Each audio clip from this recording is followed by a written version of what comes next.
سلام دوستان، امید لرم چې روغ جوړ به یاستئ. په دې ویډیو کې ما تاسو ته یو بهترین بروکر راوړی. د بروکر سره ما تاسو ته قدم په قدم درښودلی چې څنګه پکې اکاونټ جوړ کړئ، څنګه ویریفای کړئ او څنګه چې د خپل اکاونټ اسلامي ته واړوي، هغه پیسې چې بیا پیدا کړي هغه سود نشي. نو ویډیو تر اخره وګورئ.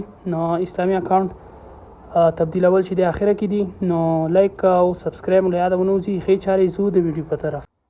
په ډسکرپشن کې لینک دی، دغلته م راولي. په دې کې به چې دی اول سره افغانستان انتخاب کړئ او دویم ځکه به چې دی په کوم ایمیل چې تاسو غواړئ آی ډي جوړه کړئ چې هغه ایمیل چې درنه ورک نشي، هر څه ویریفای لکه هر څه در سره وي. او په دې کې ایمیل هم ورکوو. بیا چې دی پاسورډ، د پاسورډ چې دی اول حرف باید غټ وي او د 8 نه تر 15 کرکټر پورې لکه دونه لږ نه وي. نو اول سره یې غټ وي او یو دانه پکې چې دی الډریډاف یا چې انسي یو حرف وي. نو د دې نه بعد چې دی موږ هر څه وهل، دلته به چې دی دغه کوډ ووهئ، دا کوډ به ووهئ او د دې کوډ نه بعد چې دی کنټینیو. نو زه ناټ نه ووایم یا سیف پاسورډ تاسو وهلی شئ، د هغه دپاره چې بیا پس تاسو خلاصوئ او کلیک پرې وکړئ، خلاصېږي. دغه ما ته وخته ایمیل هم راغی چې اکاونټ جوړ شو. اوس به دې صفحې نه وځئ، سیده به پلی سټور یا اپ سټور ته لاړ شئ او په سرچ کې به ولیکئ جسټ مارکیټ بروکر اپ به ډاونلوډ کړئ. دغه دی، دا هم چې اوپن کو نو داسې کې لوګین به ووهئ. داسې کې به هغه ایمیل ووهئ کوم باندې چې اکاونټ هلته جوړ کو او ایمیل هم چې والو نیکسټ ووهئ. نیکسټ نه بعد چې دی هلته هم چې کومه پاسورډ ورکو دلته یې ولیکئ.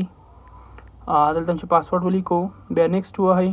نو اکاونټ دلته هم چې دی کوډ ورکړي، لکه زه خپله 000 ورکوم، لکه څوک چې ستا موبایل والي او پکې ورننوځي دا کوډ ترې نه غواړي. په دغه قطرو باندې به کلیک کړي. دلته به سیټینګ ووهئ. سیټینګ نه بعد چې دی پرسنل ډیټا باندې به کلیک کړي. پرسنل ډیټا باندې چې کلیک کړه، دلته چې دی ویریفیکیشن کوډ هغه ایمیل ته ورځي کوم دی چې هلته اکاونټ به جوړ کړی. اوس دلته به ګیټ سټارټډ ناو ووهئ. نو په تمه به شي ایمیل ته چې دی کوډ راځي. کوډ چې دغه دی زما ته راغی، کوډ چې ورته راغی نو هغه کوډ به والي، لکه زما 30 33 31 دا دی. دا کوډ به چې دی دلته ووهئ. دې کوډ له وهل نه بعد کنټینیو ووهه. کنټینیو بعد چې دی پرسنل انفارمیشن ته راځي. داسې کې چې دی هغه نومونه به لیکي کوم چې ستا په تذکیره کې دي، هغه نوم به دې لیکي. نو ځان چې توکلي شي لیکم ځکه خپله زه اکاونټ لرم. دلته افغان تخلص نوم و تخلص، دلته چې دی کومه کال کې پیدا شوی، دا کومه میاشت او کومه ورځ.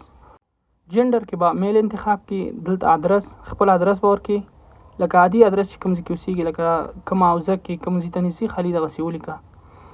او دلته چې دی کوم ښار کې، کابل کې زه اوسېږم او دلته به چې دی خپل د ټلیفون نمبر ورکړي. زه هم دغلته یو دانه ټلیفون نمبر ورکوم. کنټینیو به دې نه بعد چې هر څه چک کړه کنټینیو به ووهئ. کنټینیو بعد چې دی دلته پروفایل انفارمیشن راځي. دلته چې دی اولنی نمبر کلیک کړه. بیا چې دی امپلوینټ سټاټو د باندې امپلوینټ فول ټایم ولیکه. ټریډینګ ایکسپیرینس لکه څومره تجربه لرئ، چې هر څومره لرئ هملته ورته ولیکه. او زه خو چې دی د 4 کلونه زیات لرم، هغه دی ما کلیک کو. او چې ولې اکاونټ خلاصوي، نو زه د سرمایه ګزارۍ دپاره مالې خلاصوم. دلته زه انویسټمنټ سرمایه ګزارۍ دپاره خالي ولیکئ. ګوره ښه دا خالي هنسې معلومات دي، څومره عاید لري. زه خپل اوس هنسې اکاونټ جوړوم، لکه 0.0 ډالر پورې. بیا چې دی څونه سرمایه لري 0.0 ډالر پورې. کوم ځای نه چې دی ته اوس پیسې پیدا کوې، ما دی بزنس انکم خپل تجارت لرم، ډیپازټ څومره پیسې ورته رالیږي، دا نسې کلیک کوم. او داسې کې به نو ولیکئ. نو نه بعد چې دی آی کنفرم او داسې کې به کنټینیو ولیکئ. کنټینیو نه بعد چې دی تا به کمپلیټ ویریفیکیشن ووهئ. دلته به چې دی خپله تذکیره ور اچوئ، تذکیره یا پاسپورټ. نو ملک به دې انتخابئ، هغه نوم به انتخابئ چې ستا په تذکیره پاسپورټ کې. نو دلته چې دی پاسپورټ او تذکیره او ډرایوینګ لیسنس. نو زه خپله تذکیره ورکوم. منځنۍ چې د آی ډي کارډ تذکیره ده. نو نوم او تخلص به ماغی چې تذکیرې کې. داسې کې چې دی د تذکیرې اول مخ به دې ور اچوئ. چې شی د تذکیرې اول مخ، زه خالي باندې یو عکس ور اچوم، تذکیرې عکس مې نه ور اچوم. داسې کې د تذکیرې شاته عکس لکه انګلیسي چې هغه به ور اچوئ. نو عکسونه باید صفایي، داسې خراب عکس وانهلئ چې بیا یې نه قبلوي. داسې کې به اپلوډ ووهئ. اپلوډ نه بعد چې دلته د کوم ځای کې چې اوسېږي د هغه ځای د ادرس ورقه به یې راکړه. اوس ګوره ښه یا د بانک اکاونټ ورکړه د بانک ورکړه چې یو ځای نه دې بل ځای ته پیسې لیږلي یا یو اکاونټ نه بل اکاونټ ته دې پیسې لیږلي او نوم او ادرس او هغه د تذکرې نمبر دی پکې چې تا دلته ورچولی هغه تذکرې عکس دی.